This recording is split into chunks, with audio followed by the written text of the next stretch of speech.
오늘 2부 예배 나온 여러분들 한 사람 한 사람을 주님의 이름으로 축복합니다. 저도 영상을 보면서 이 얼굴이 제 얼굴입니다. 깜짝 놀랐어요. 제가 그때보다 13kg 뺐습니다. 네.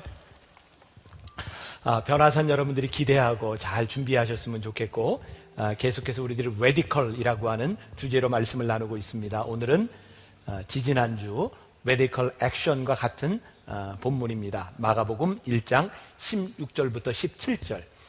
레디컬 액션은 우리로 하여금 필연적으로 아주 급진적인 삶의 모험으로 우리를 인도합니다. 요한복음 10장에서 예수님은 선한 목자라고 이렇게 표현이 되어 있습니다. 근데 선한 목자인 예수님이 마태복음 10장 16절에 보면 우리를 이렇게 보내십니다. 보라, 내가 너희를 보냄이 양을 이리 가운데로 보냄과 같도다. 선한 목자이신 예수님이 어떻게 우리를 이리 가운데 보낼 수 있겠습니까? 우리 주님께서 우리들에게 선한 목자가 되신다고 하는 것은 단순히 우리들의 삶의 안정을 이야기하는 것은 아닌 것 같습니다. 우리 주님이 우리들에게 선한 목자가 되신다는 것은요, 우리들의 삶을 뒤흔들어서 우리를 보내시는데, 이리 가운데 우리를 보내시는데 우리를 그냥 놔두시지 않고 우리와 함께 하시기 때문에 그분은 우리의 선한 목자가 되십니다. 우리가 복음 앞에서 지금 말씀을 함께 나누고 있는데, 여러분들에게 다시 제가 한번 도전을 드리고 싶어요.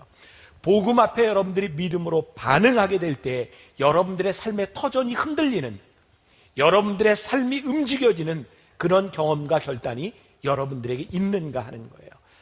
제가 이 말씀을 전하게 된 것은 레디컬이라고 하는 책을 보면서 여러분들과 함께 우리의 삶을 레디컬하게 다시 한번 보아야 되겠다는 생각을 했습니다. 그 책에 나오는 한 가지 이야기를 여러분들에게 소개해 드리겠습니다. 인도네시아에서 온 한 형제를 만난 적이 있는데, 수마트라 섬 북부의 바탁족 출신이었다. 그는 자기네 부족이 어떻게 그리스도를 알게 되었는지 이야기해 주었다. 몇 년 전에 선교사 부부가 마을에 들어와서 복음을 전했다. 당시만 해도 주민들은 모두 무슬림이었다. 늑대 소굴로 들어간 양이 따로 없었다. 족장은 이 선교사 부부를 잡아서 죽인 후 토막을 냈다. 몇 년 뒤 또 다른 선교사가 들어와서 복음의 메시지를 전하기 시작했다. 예전에 살해된 선교사 부부가 하던 것과 똑같은 이야기였다. 족장은 그의 이야기를 한번 들어보기로 했다. 귀 기울여 들어보니 믿을만하다는 생각이 들었다. 그렇게 해서 삽시간에 온 부족이 그리스도에게로 돌아오게 되었다. 그 형제의 말에 따르면 지금은 수마트라 섬 북부에 약 300만 명 이상의 바탁족 그리스도인이 살고 있다고 한다. 그의 이야기를 들으며 이런 생각이 들었다. 우리 부부라면 서슴없이 첫 번째 선교사 내외와 같은 길을 갔을까? 기꺼이 잡혀서 살해되고 토막나서 후속 선교사가 온 부족이 회심하는 장면을 목격할 수 있도록 털을 닦을 수 있었을까? 이것이 마태복음 10장이 오늘의 그리스도인 하나하나를 향해 던지는 질문이다. 당신은 첫 번째 선교사 부부처럼 가장 먼저 위험 속으로 들어갈 수 있는가? 나중에 오는 이들이 그 희생의 열매를 거둘 수 있게 죽음을 무릅쓸 수 있는가 하는 것이다. 바로 이런 희생이 아직은 복음의 적대적인 수많은 미전도 종족들이 언젠가 마음을 돌려 예수님 앞에 무릎을 꿇게 하는 전제 조건이라면 어떻게 하겠는가? 복음이 여러분들 앞에 모험을 제안합니다. 여러분들이 첫 번째 선교사가 되어 토막이 날지, 여러분들이 두 번째 선교사가 되어 열매를 거둘지 알지 못합니다. 그러나 복음은 우리들의 삶의 급진적인 모험을 요구합니다. 어떤 교회 고등부에서 탕자의 본문으로, 탕자의 비유를 본문으로 설교를 했답니다. 분반 공부 시간에 선생님이 학생들에게 오늘 탕자의 비유를 듣고 느낀 점을 물었답니다. 한 학생이 이렇게 대답합니다. 아무래도 아버지와 극적인 화해를 하기 위해서는 집을 나가야 하나 봐요. 둘째 아들이 집에 있으면 빈둥거리며 돈을 썼다가는 아예 쫓겨났을 것 같아요. 여러분들은 말씀을 보며 어떤 생각을 합니다? 급진적인 모험을 한다고 하는 것은요, 여러분들이 단순히 집을 나가는 것의 차원이 아닙니다. 급진적인 모험은 여러분들의 삶의 자리를 벗어나지만 그곳에서 하나님이 우리와 함께 하신다는 겁니다. 급진적인 모험은 우리로 하여금 예측할 수 없는 일들을 생각하게 합니다. 제가 이번 유럽에서 집회를 인도하고 제가 베네치아로 잠깐 이렇게 옮겨 피렌체에서 베네치아로 차를 타고 가게 되었습니다. 그때 한 가이드가 원래 성악을 전공하고 노래를 공부하러 왔던 15년이나 된, 이제 그 어렵게 가이드를 하면서 돈을 벌어서 공부를 마친 그런 사람이었습니다. 한 번은 가이드를 하면서 한국에서 온 귀한 손님과 함께 축구 경기를 보러 가게 되었답니다. AC 밀란이라고 하는 유명한 팀의 축구 경기. 근데 가려고 다 어레인지를 하고 전화를 했는데 2시간 전에, 경기 전에 오라는 겁니다. 아니 무슨 축구 경기를 2시간 전에 가나 했는데 2시간 전에 도착해 보니까 그날 아주 유명한 말딘이라고 하는 전설적인 스타의 은퇴식이 있는 날이었답니다. AC 밀란에서 20년 정도를 뛴 영웅 대우를 받는 사람이었대요. 2시간 동안 경기가 시작하기 전에 이 사람이 20년 동안 뛰었던 그런 영상들이 쫙 나오고 2시간 영상이 끝난 다음에 스포트라이트가 쫙 비치는데 거기에 흰사복을 멋지게 입은 그 말갈기 같은 머리카락을 쫙 하고 있는 말디니가 보였습니다. 그 장면을 보는 순간 눈물이 확 쏟아지더래요. 얼마나 멋있는지. 말디니가 사람들에게 일어나서 쫙 손을 들고 이렇게 지나가는데 전 관객이 다 일어나더니 거짓말 안 하고 15분 동안 두 손을 들고 환호하기 시작하더랍니다. 당신은 위대한 영웅입니다. 여기저기서 눈물을 흘리며 환호하더라는 거예요. 이 청년은요, 찬양을 인도하는 사람이었습니다. 근데 그 장면을 보면서 자기는 한 번도 하나님을 예배하면서 이렇게 손들어 본 적이 없다는 거예요. 찬양을 인도하면서 사람들에게 여러분들 손들고 찬양하세요, 이렇게 하면 마지못해 찬양을 하는 사람들은 봤는데 이 선수 하나에 이렇게 예배하는 사람을 본 적이 없더라는 거예요. 그 사람 표현입니다. 이태리는 더 이상 하나님을 예배하지 않고 축구를 예배하는 나라입니다. 축구를 예배하는 저 사람들의 열광적인 모습, 내 삶에 하나님을 향한 그런 모습이 없었던 것을 생각하며 그의 삶을 모험적으로 살기를 시작합니다. 이런 고백을 하더라고요. 가이드로 생활하면서 나는 하나님을 믿는데 하나님을 생활 속에서 예배하지 않았습니다. 결심했답니다. 가이드를 하며 복음을 전해야 되겠다. 그리고 가이드로서는 정말 치명적인 일이 될지 모르는데 주말은 내가 하나님을 섬기는 사람이, 예배하는 사람이 되어야 되겠다 결심을 했답니다. 그리고 그의 삶에 놀라운 일들을 간증하기 시작했어요. 복음을 전하는데 복음을 듣는 사람이 생겨났고 하나님께서 그를 쓰시기를 사용하시는데 어쩌면 주말을 예배드리고 결정한 순간부터 올해 전반기까지 모든 일정들이 차가는 것을 바라보며 하나님은 자기가 상상할 수 없는 모습으로 자기를 인도하여 가시는 것을 보게 되었다는 거예요. 저는 그 젊은이의 모습을 본 제가 굉장한 도전을 받았습니다. 나는 목회자로서 하나님 앞에 어떤 모험을 하고 있는가, 내 삶에 어떤 모험이 일어나고 있는가. 예수님께서 베드로와 그의 형제 안드레를 부르셨을 때 그들이 그물을 던져두고 주님을 쫓아갔을 때 그들에게 어떤 일이 일어날지 그들이 알고 쫓아갔을까? 아니요. 그들은 아무것도 알지 못하지만 하나님께서, 주님께서 너희로 사람을 낚는 어부가 되게 하리라라고 하는 그 말씀을 듣고 그들은 그물을 두고 주님을 따라갑니다. 그리고 그들에게 일어난 일들은 이제 그들이 상상할 수 없는 일들이지만 하나님 이야기가 그들의 삶을 통해서 만들어지기 시작합니다. 모험. 저에게 딱 떠오른 것은 뭐 그런 장면이었어요. 인디아나 존스에 나오는 해리슨 포드, 주라기 공원. 제가 오래전에 미국 LA에서 디즈니랜드에 갔을 때 그 주라기 공원 타는 게 있더라고요. 이 마지막 코스가 이렇게 쫙 기차가 이렇게 올라갔다가 마지막에 물 밑으로 확 내려가는 게 있습니다. 그 장면을 사진을 찍어가지고 팔더라고요. 제 모습을 보았어요. 으악 하고 내려오는 그 모습. 정말 이렇게 막 올라갔다가 예측할 수 없이 확 떨어지는 그런 모습. 우리가 모험을 시작하게 될 때 우리들의 삶에 짜릿한 일들이 일어납니다. 때때로 우리들의 삶에 비명을 지르게 할 만한 그런 일들이 일어날지 모릅니다. 여러분, 젊음이 뭡니까? 이 생태적인 나이로 젊은 것이 아니라 여러분들의 삶에 가슴이 뛸 때 젊은 겁니다. 이 복음 앞에서 제가 여러분들에게 정말 도전을 드리고 싶은 거예요. 오늘 여러분들이 복음을 살아가기 때문에, 복음 앞에 내가 서 있기 때문에 여러분들이 가슴이 뛸 때, 오늘 내가 이 자리를 나가며 복음 앞에 결단한 그 일들 때문에, 나에게 일어날 일들 때문에 여러분들이 가슴이 뛸 때 여러분들은 복음 앞에 모험적인 인생을 사는 겁니다. 제가 은혜를 받고 군목실에 진짜 열심히 목회를 했습니다. 얼마나 하고 싶은 일이 많은지 진짜 열심히 목회를 했어요. 군목으로서 저는 젊은이들에게 복음을 전해야 되는 일들, 어떻게 그들을 만날 수 있을까? 제가 젊은이들을 만나는 제일 좋은 방법은 운동이었습니다. 제가 여름이 되면 반바지만 입고 우통 탁 벗고 우리 군정병들 우리 같이 데리고 다니면서 축구하러 다녔고, 병사들이 교회에 오면 교회 앞에 농구장을 만들었어요. 제가 전방 철책에 뽑아다가 농구대에 이렇게 만들어 놓고 전방에서 농구하고, 제가 병사들과 친해지기 위해서 한 일들이었어요. 이렇게 농구를 하다가 제가 슛을 하고 이렇게 내려오는데 옆에 친구가 저를 건드렸어요. 근데 그때 내려오면서 허리를 다쳤는데 몇 달 동안 정말 얼마나 고생을 했는지 몰라요. 도저히 아무리 기다려도 낫지 않더라고요. 수술을 받아야 된답니다. 수술을 받았어요. 수술을 받으면서 저에게 좀 이해할 수 없는 일을, 하나님, 제가 왜 이렇게 열심히 사역하고 좀 뭔가 좀 열심히 해보려고 하는데 이렇게 허리를 다쳐서 나로 하여금 무기력하게 만드는 겁니까?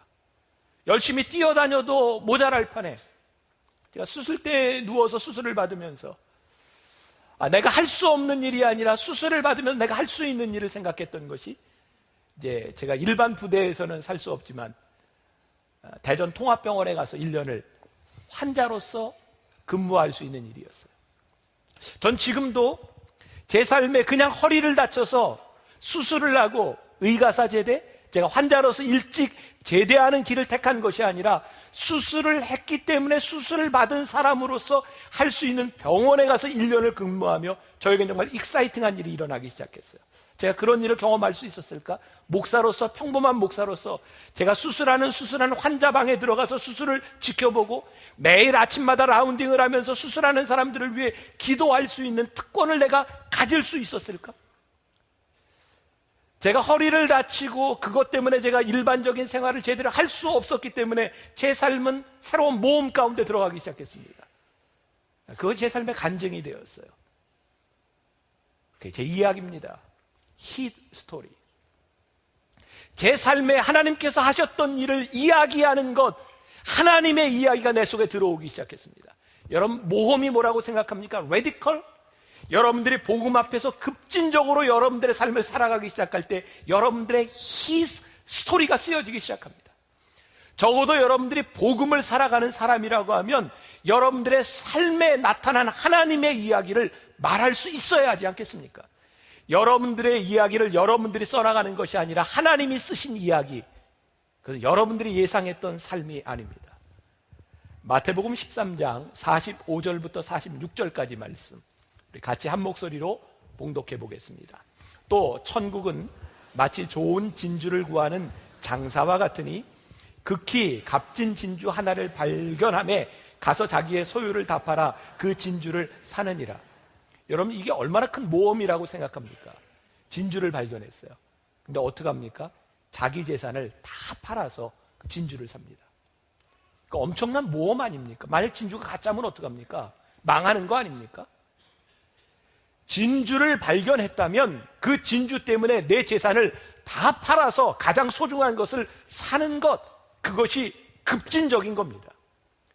적어도 우리들이 하나님을 믿으며 살아갈 때 복음 앞에서 우리들의 가슴이 뛸 때 그 가슴 뛰는 것 때문에 우리의 인생을 하나님 앞에서 살아갈 수 있는 것, 그것이 모험적인 인생을 살아가는 것이 아니겠습니까?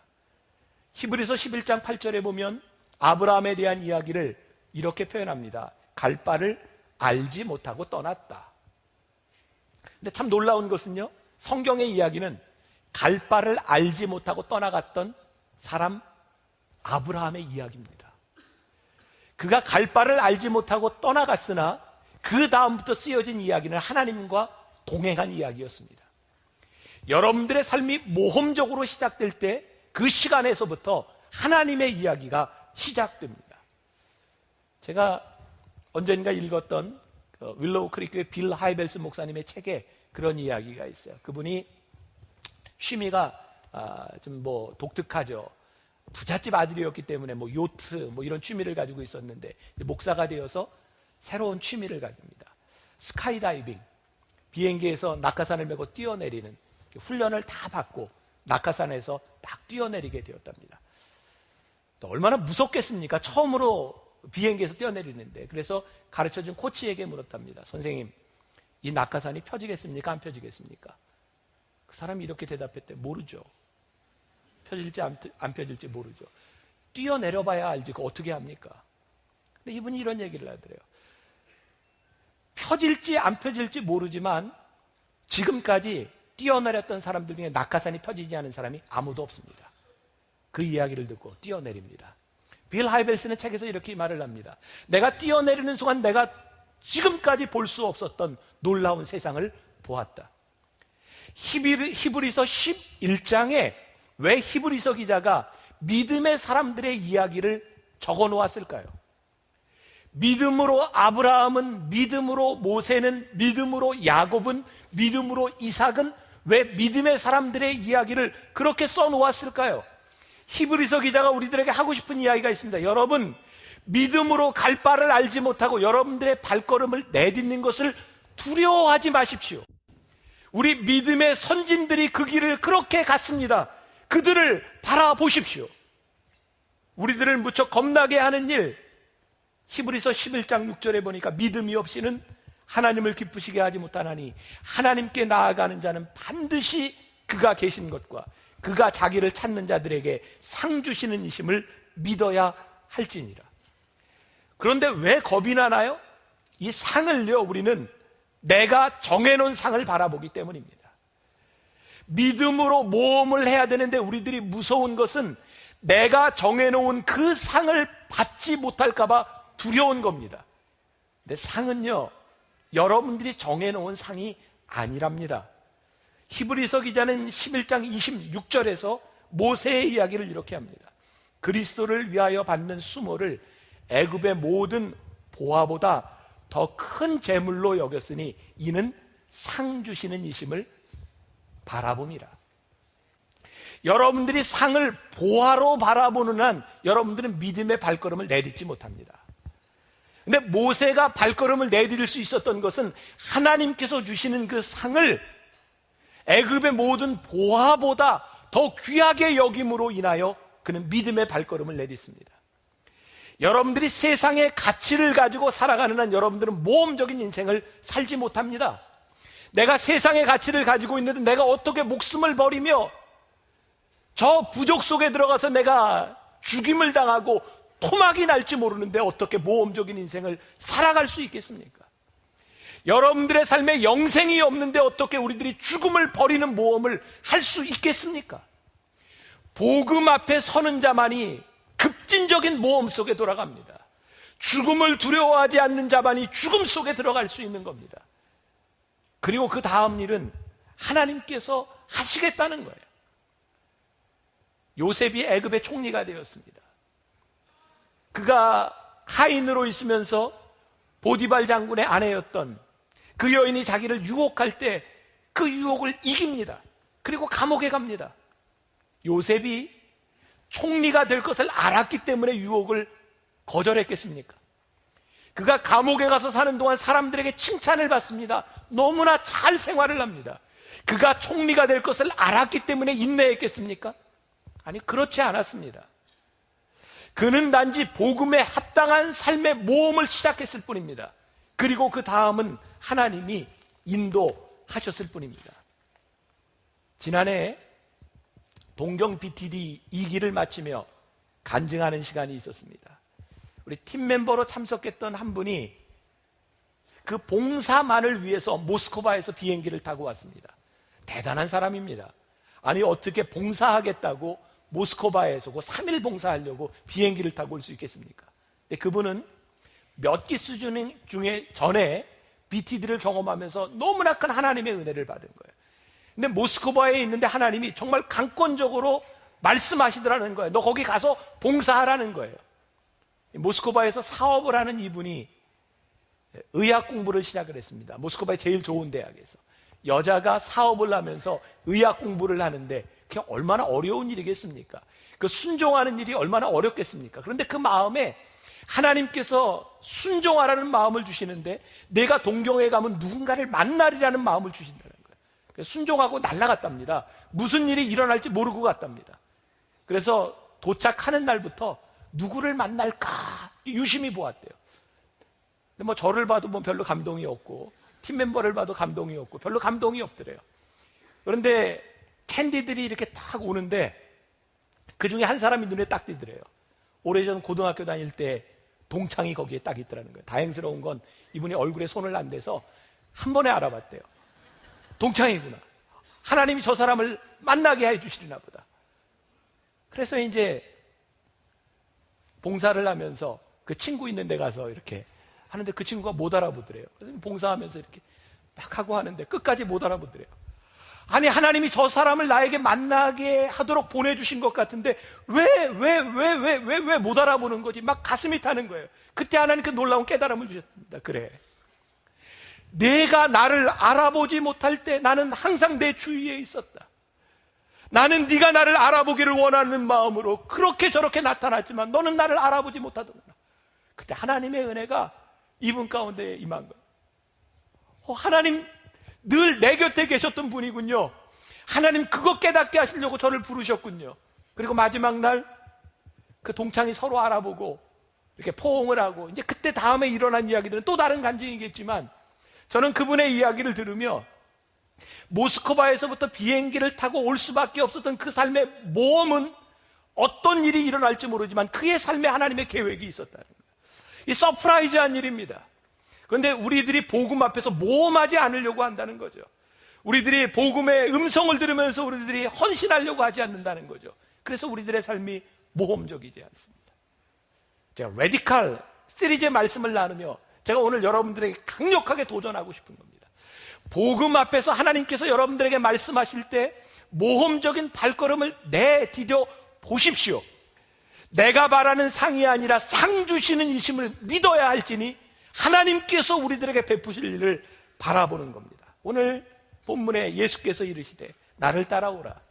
내가 너희로 사람을 낚는 어부가 되게 하리라 하시니, 이제 하나님께서 베드로와 그의 형제 안드레의 그 어부라고 하는 직업, 그것이 너희들의 목적이 아니라 내가 그것을 너희들의 삶의 수단으로 쓰겠다는 거예요.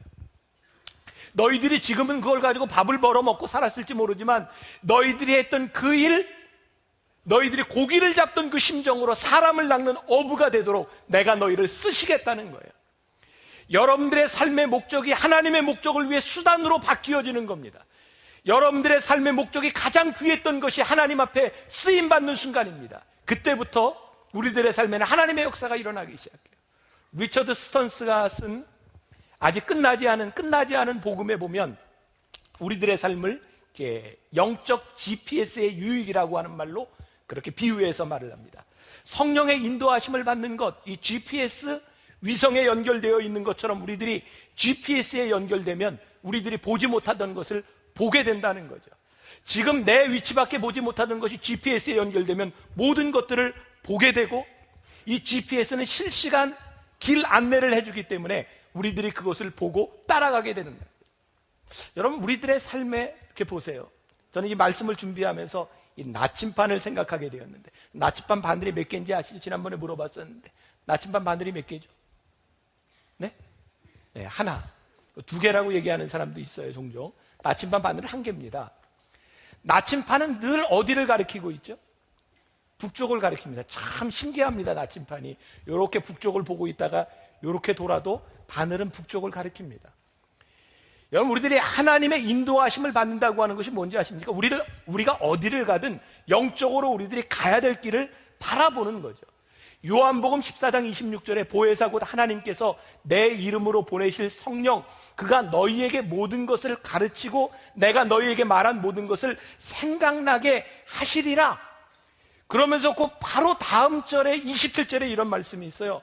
평안을 너희에게 끼치노니 곧 나의 평안을 너희에게 주노라. 내가 너희에게 주는 것은 세상이 주는 것과 같지 아니하니라. 너희는 마음에 근심하지도 말고 두려워하지도 말라. 이게 놀라운 신비인데요, 우리들의 삶이 하나님의 영적인 인도함을 받기로 결정할 때 우리들의 삶에 나침판이 생겨요. 영적 GPS가 생겨요. 그래서 우리들이 무엇을 하든지 우리의 방향이 일정해지기 시작합니다. 그런데 이게 참 따라가기 힘든 거죠.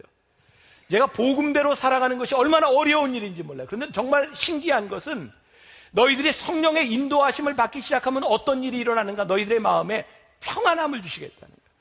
여러분, 우리가 복음 앞에 우리들이 응답할 때 하나님이 우리들에게 주시는 마음이 있습니다. 그것은 평안입니다. 우리들이 아무리 내 인생을 위해서 열심히 살아도 왠지 마음이 불안할 때가 있습니다. 우리들이 하나님을 믿는 사람으로서 내가 한 이 결정이 내 마음을 불안하게 할 때가 있습니다. 성령님이 여러분들을 인도하시지 않는 증거입니다. 근데 내가 정말 어려운 결단을 하고 내가 정말 손해볼 것 같은데도 하나님께서 우리들의 마음에 평안을 주시면 하십시오. 왜? 성령께서 인도하시는 길이기 때문입니다. 그런데 우리들이 이 모험을 하려고 하지 않는다는 거예요. 성령님께서 우리들에게 평안함을 주심에도 불구하고 이게 도대체 내 상식으로는 이루어질 수 없는 일이기 때문에 이 표지판을 보고 가려고 하지 않는다는 거예요. 그런데 우리들이 영적 GPS에 달려있으면 중요한 것이 있습니다. GPS 아시죠? 먼저 GPS에는 우리들의 목적지를 제대로 딱 넣어야 합니다. 목적지를 넣지만 우리들이 이 GPS가 딱 가동되기 위해서는 시간이 필요합니다. 위성과 연결되어야 합니다. 위성과 연결되는 건 어떤 의미일까요? 여러분들 영적으로 깨어 있어야 된다는 겁니다. 여러분들이 말씀을 듣고 말씀을 읽고 기도하고 큐티하고 믿는 사람들과 교제가 되지 않으면 이 말씀은 영적 GPS는 작동하지 못합니다. 여러분들이 올바른 목적을 설정했으면 그것이 워킹할 수 있도록 여러분들이 영적으로 깨어 있어야 합니다. 근데 우리들이 이제 GPS의 안내를 받고 갑니다. 근데 여러분들 그 차 안에서 내비게이션 탁 장착해 놓고 가는데 가끔가다 못 들을 때 있죠. 언제 못 듣습니까? 막 옆에 사람하고 이야기하다가 그 길을 못 들고 그냥 가기도 합니다. 또 어떤 때는 참 운전을 하는데 경치가 너무 좋아. 경치에 팔려서 그냥 잊고 지나가기도 합니다. 그런 경험이 있습니까? 없습니까? 있죠. 근데 GPS는 정말 놀랍습니다. 지나가잖아요? 그럼 무슨 소리가 들려요? 목적지를 재탐색합니다. 그리고 다시 찾아줘요. 자, 중요한 진리를 말씀드립니다. 여러분들이 성령 안에서 여러분들이 믿음의 길을 가기로 결정을 하고 여러분들이 복음 앞에 모험적인 삶을 살기로 결정하고 갈 때 여러분들이 실수하지 않는 것 아닙니다. 때때로 우리들의 삶에 분주한 일들 때문에 우리들이 그 음성을 놓칠 때가 있습니다. 근데 여러분들이 끝까지 성령님 앞에 민감하면요, 성령님이 말씀하십니다. 재탐색하자. 우리들의 길을 알려주세요. 우리들이 이 내비게이션을 듣고 가다가 우리들이 잘못 나갈 때가 있습니다. 그죠? 많이 경험합니다. 근데 잘못 나가면 여지없이 재탐색합니다. 우리들이 하나님 앞에 영적인 삶을 살아가기로, 모험적인 인생을 살아가기로 결심할 때 우리의 인생은 절대로 실패하지 않습니다. 왜? 성령님께서 우리들의 삶을 인도해 주실 것이기 때문입니다. 급진적인 삶을 살아가는 것, 제가 한 가지 이야기를 여러분들에게 들려드리고 말씀을 마무리하려고 하는데, 레디컬 책에 나오는 이야기입니다. 오랜 내전으로 극심한 빈곤 상태에 빠진 수단을 처음 방문하려고 했을 때다. 당시 약 3,000달러 정도의 여행 경비가 필요했다. 게다가 아직 전쟁이 끝나지 않아서 내륙을 자유롭게 여행하기가 무척 어려운 형편이었다. 우리는 어쩔 수 없이 일행이 탈 경비행기를 세내기로 했는데 그 일에만 며칠이 걸렸다. 준비가 한창이던 어느 날 예배를 마치고 나오는데 신실한 자매 하나가 다가와 속삭이듯 말했다. 차라리 이 여행 경비를 수단 사람들에게 보내주는 것이 좋지 않을까요? 목사님이 열흘 정도 함께 있어주는 것보다 그 편이 훨씬 더 도움이 될 것 같아요. 그 질문을 붙들고 나는 고민하기 시작했다.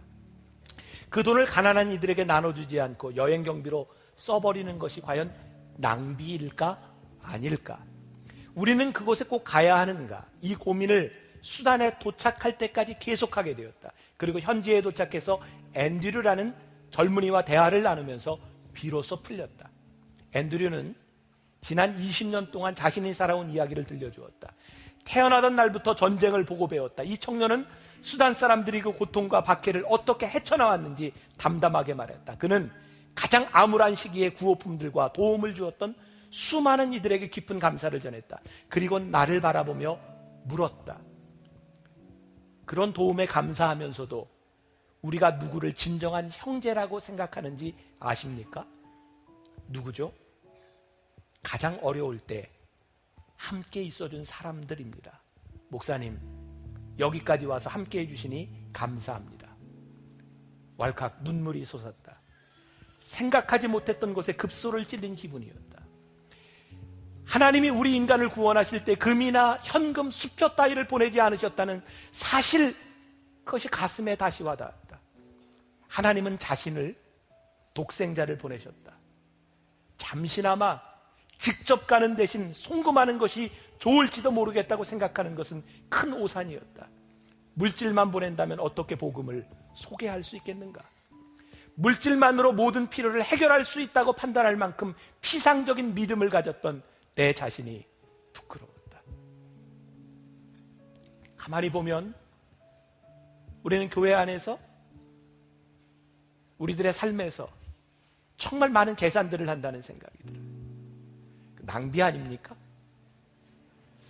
예수님 발 앞에 와서 향유 옥합을 깨뜨렸던 그 여인을 바라보며 수근거리며 손가락했던 바리새인들과 제자들처럼 우리는 그렇게 판단합니다. 낭비 아닙니까? 그러나 그 여인이 향유 옥합을 깨지 않았다면 주님을 사랑하는 마음을 결단코 표현하지 못했을 겁니다. 그 낭비가 아닙니다.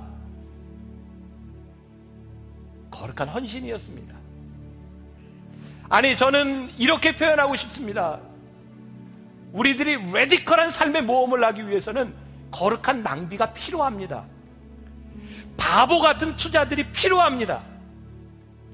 하나님은 돈의 계산으로 일하시는 분이 아니기 때문입니다.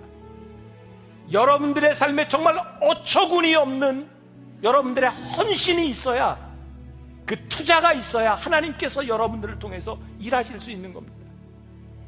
제가 이번에 이태리의 유럽 집회를 인도하면서, 제가 부끄러운 고백이지만 진짜 가기 싫었습니다. 정말 가기 싫은 거 억지로 갔어요. 수년 동안 그곳에서 이렇게 오라고 하는데 가지 못할 이유들이 저에겐 너무 많았고, 후원금을 보내주고 못 갑니다, 죄송합니다.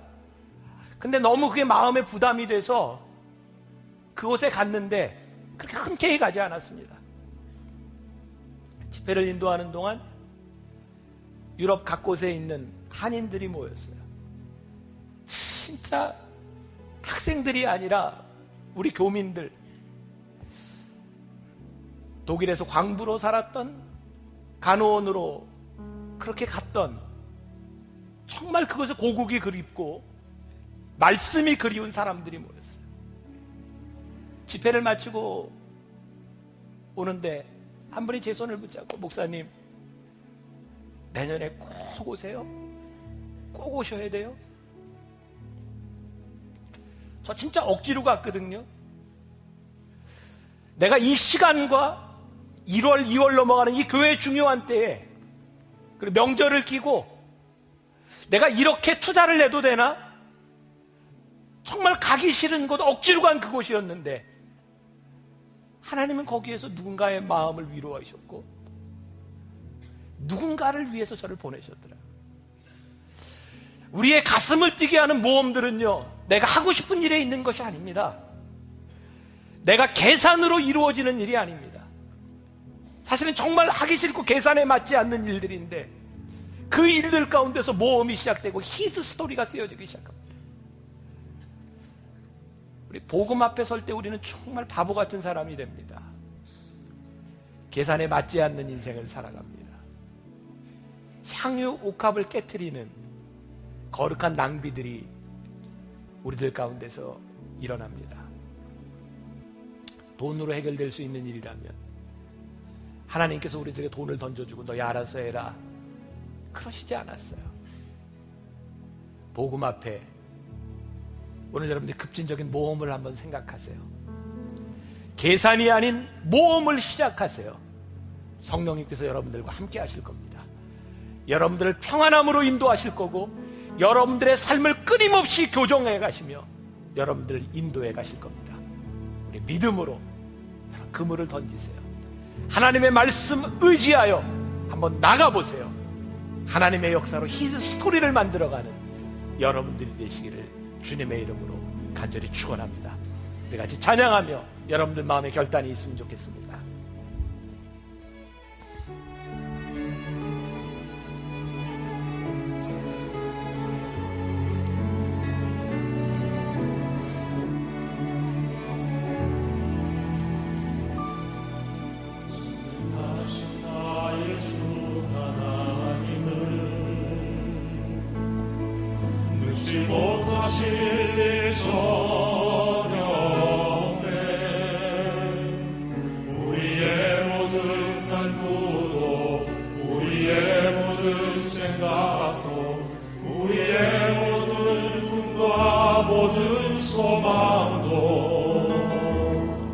진실하신 나의 주 하나님은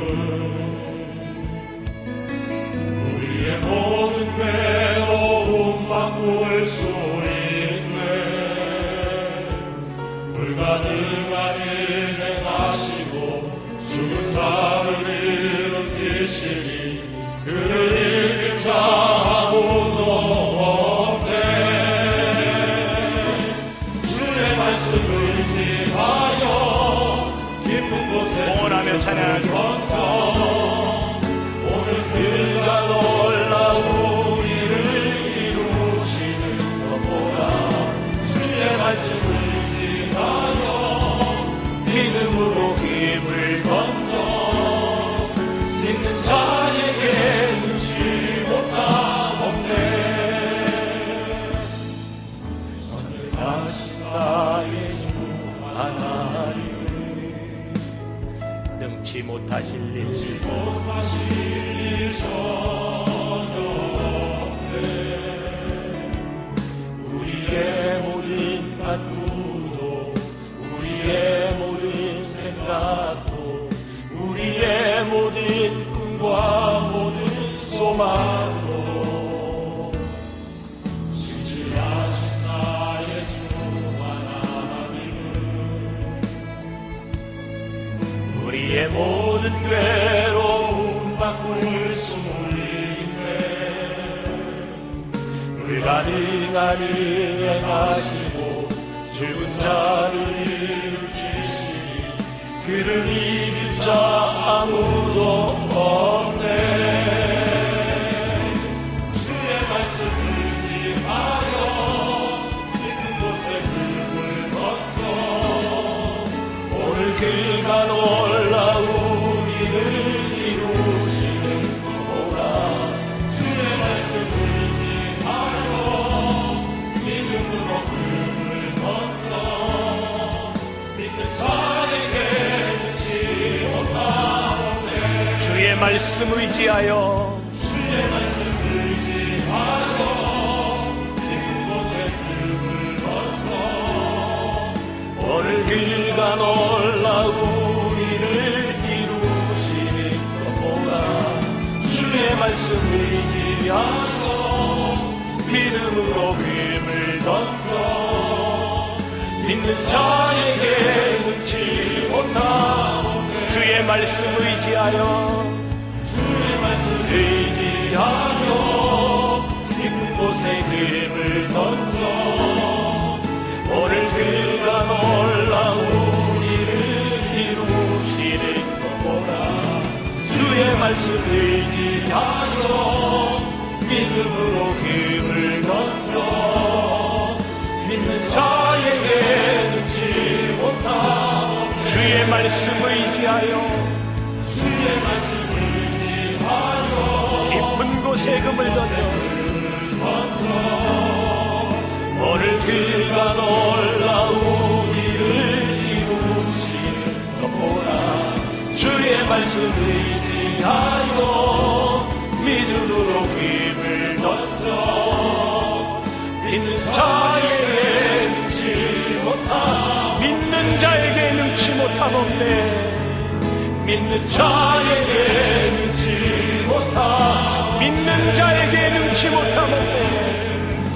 믿는 자에게 능치 못함 없네.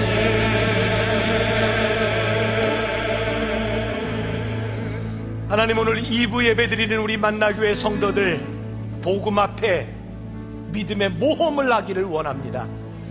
내 계산으로 되지 않습니다. 내 생각으로 되지 않습니다.